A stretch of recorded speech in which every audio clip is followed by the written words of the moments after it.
భారతీయ జనతా పార్టీకి ఆర్ఎస్ఎస్కి సంబంధించినటువంటి వాళ్ళు సంఘటనా కార్యదర్శులుగా ఉంటారు. వాళ్ళు సమాజం కోసం పనిచేస్తూ తమని తాము అర్పించుకునేటువంటి వాళ్ళు ఎక్కడా డబ్బులు తీసుకునేది ఏముండదు.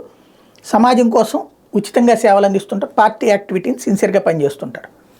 అట్లాగే తెలుగుదేశం పార్టీలో అట్లాంటి సిన్సియర్లు కొంతమంది ఉన్నారు. అందులో తొండెపు దశరథ్ జనార్దన్ తనని తాను అర్పించుకుంటారు.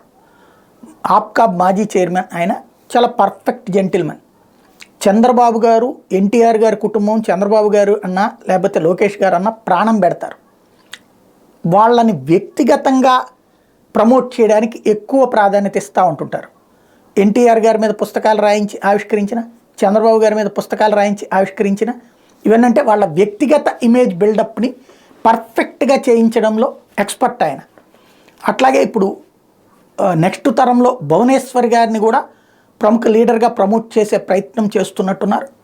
అంటే జనార్దన్ గారు చేశారంటే ఖచ్చితంగా అందులో ఏదో ఉంటుంది. అందులో ఒకటి భువనేశ్వర్ గారి పేరు మీద ఒక పాట, పల్లె పల్లె తిరిగినాదో అమ్మ భువనమ్మ, ప్రతి గడపను తట్టినాదో అమ్మ మాయమ్మ, జనం గుండెల్లో కొలువైనది కష్టాలు కన్నీళ్లు తుడిపేసింది అంటూ దారపనే నరేంద్ర పెద్ది వంశీ ఆధ్వర్యంలో తెలుగుదేశం పార్టీ చంద్రబాబు సతీమణి భువనేశ్వర్పై పాటను రూపొందించారు. మంగళవారం టీడీపీ కార్యాలయం శాసనమండలి మాజీ chairman MA Sharif, TDP Tondepu Dasarath Janardhan, Dhulipala నరేంద్రతో పాటు పలువురు నాయకులు సోమవారం ఈ పాట సీడీని ఆవిష్కరించారు. చంద్రబాబు అక్రమ నష్టం జీర్ణించుకోలేక 200 మంది కార్యకర్తలు గుండెపోటుతో చనిపోయినటువంటి సందర్భంలో ఆమె తిరిగిన వాళ్ళని పరామర్శించారు. బాగుంది పాట, చాలా చక్కటి పాట. దీంట్లో నేనేమి కామెంట్ చేయను, ఎందుకంటే అలాగ పార్టీ కోసం ఒక ప్రయత్నం చేయడం అన్నటువంటి దాన్ని సమర్థించడమే.